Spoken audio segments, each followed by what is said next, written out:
Olá, sejam muito bem-vindos novamente à nossa série O Livro Confiável, onde nós temos conversado sobre a veracidade bíblica e, consequentemente, se você pode confiar nela. Hoje nós vamos falar sobre como a Bíblia é um livro profeticamente confiável. Nós falamos anteriormente sobre como era um livro cientificamente confiável e, mais previamente ainda no nosso primeiro vídeo, como era um livro historicamente confiável. Se você ainda não viu os outros dois, seria interessante você assistir eles primeiro e aí assistir esse aqui. Mas não esquece, vou estar esperando. Valeu!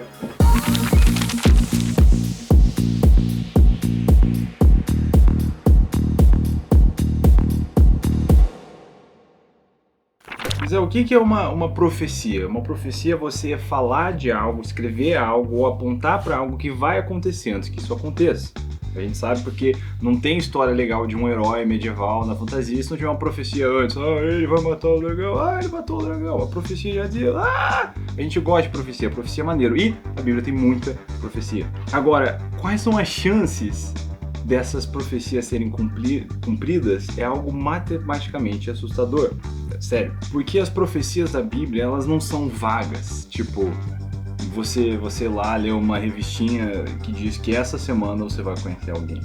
Não é desse jeito que as profecias bíblicas são.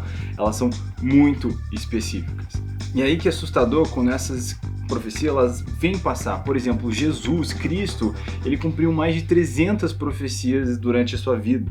E ele não tinha controle sobre isso. Tipo, Jesus Cristo nasceu um bebê, ele não escolheu onde que ele ia nascer. Quer dizer, ele escolheu, mas não, entendeu? Não tinha controle, o homem não tinha controle sobre isso. Ele não tinha controle sobre como muitas coisas iam acontecer com ele. E, sem falar em Jesus, existem várias outras ocasiões onde profecias na Bíblia se cumpriram. O que nos revela que a Bíblia é um livro profeticamente confiável. Mas, por exemplo, vamos falar sobre Ciro. Ciro é algo assustador, porque o rei Ciro, ele foi mencionado por nome, tipo, uns 200 anos antes dele nascer. Imagina que lá na Bíblia tem uma profecia pro presidente... Inventa o nome aí, Thiago. Talvez seja também Sid Clayson. Presidente Sid Clayson. E aí todo mundo fica, nossa, nunca teve um presidente Sid Clayson, de repente aparece um... Entendeu? Tipo, imagina, 200 anos antes dele nascer, a Bíblia falou sobre o que ele ia fazer. Daniel, ele profetizou sobre Alexandre o Grande, as 4 divisões do Império Grego, 180 anos, mais ou menos, antes que isso acontecesse. Na verdade, o próprio Alexandre, ele ficou tão impressionado com as profecias de Daniel sobre o Império Grego, ou como o Império Grego se tornaria um Império Mundial, e sobre suas posteriores ramificações em 4, que Alexandre não só amava estudar a escritura, mas ele deu muito espaço para a literatura hebraica em sua coleção, na sua biblioteca pessoal, que depois até provocou, por conta dele, a primeira tradução... Como chama? Uma tradução da Bíblia para o grego lá, foi por conta desse evento. Então, o livro de Daniel ele foi provavelmente escrito entre 540 e 530 a.C., e ele já falava sobre as coisas que iam acontecer no Império Grego. Tipo, a Bíblia fala, existe uma profecia sobre Jesus ser traído no livro Mais Que Um Carpinteiro. Quem escreveu Mais Que Um Carpinteiro mesmo? Ai, esse livro aqui. Um trecho do seu livro Mais Que Um Carpinteiro, de Josh McDowell. Notemos também que 7 ramificações de uma profecia definem ainda mais o drama. Nela, Deus indicou que o Messias seria 1. Traído, 2. Por um amigo, 3. Por 30 moedas, 4. De prata, e que elas seriam 5. Atiradas no chão, 6. Do templo, e 7. Utilizadas depois para compra do campo de um oleiro. São 7 ramificações de uma profecia que veio acontecer, sobre a qual Jesus não tinha o controle de forçar. Em Miqueias 5:2, Deus eliminou todas as cidades do mundo e ele escolheu Belém, uma localidade com menos de 1.000 habitantes, para ser o berço natal do Messias. Depois, através de uma série de profecias, ele definiu a sequência do tempo que distinguiria esse homem. Por exemplo, Malaquias 3:1 e outros 4 versos do Velho Testamento definiam a vinda do Messias para uma época em que o Templo de Jerusalém ainda estaria de pé. Isso é de grande importância, porque o templo foi destruído em 70 depois de Cristo.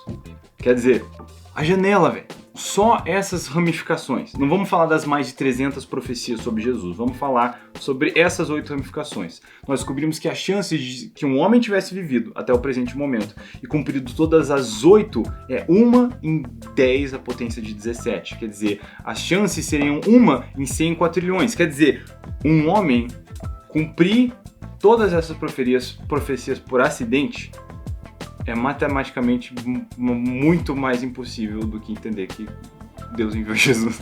Tá, mas em Jesus eu confio, eu não sei nos outros profetas. Os outros profetas são estranhos. Mas aí a gente tem um problema, porque Jesus deu respaldo aos outros profetas. Jesus não só deu respaldo aos profetas, ele validou o que eles disseram.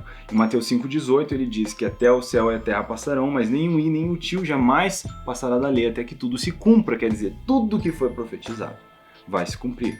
Tem profecias acerca de Jesus que ainda não se cumpriram, não é que deu errado, é porque Jesus ainda volta. Então calma lá. Isaías 2, vamos nos capítulos prediletos da Bíblia. A Escritura não pode falhar. Nós aprendemos, Jesus classifica a Escritura como infalível em João 10, no versículo 35. Jesus acreditava nos profetas, nós vemos isso em Mateus 22, no versículo 40, 24, no 15. Ele acreditava em Noé, nós vemos isso em Lucas 17, 26. Ele acreditava em Adão e Eva, validou Adão e Eva em Mateus 19, 4. Ele validou Sodoma e Gomorra em Mateus 10, no versículo 15. E ele validou Jonas em Mateus 12, no versículo 40, quer dizer, você pode até não confiar nos profetas, mas Jesus confiava neles, validou e deu respaldo. A verdade é que com a Bíblia você não pode confiar numa parte e ignorar a outra. Você não pode escolher ser seletivo com a parte da Bíblia que você acha que faz sentido. Agostinho uma vez disse, se você crê somente naquilo que gosta no Evangelho e rejeita o que não gosta, não é no Evangelho que você crê, mas sim em si mesmo. Em conclusão, 1 Pedro 1,21 diz, porque nunca, jamais qualquer profecia foi dada por vontade humana. Entretanto, homens falaram da parte de Deus, movidos pelo Espírito Santo. Mateus 25:56 diz que essas coisas que aconteceram com Jesus aconteceram para que se cumprissem as escrituras dos profetas. Além da Bíblia ser um livro muito preciso nas suas profecias, ela também possui uma série de autores que concordam um com o outro, mesmo sem se conhecerem, profetizando acerca das mesmas coisas. E no próximo vídeo nós vamos falar justamente sobre isso. Vamos falar sobre como a Bíblia é uma coleção de livros tematicamente unidos. Por hoje é só, a gente se vê no próximo vídeo.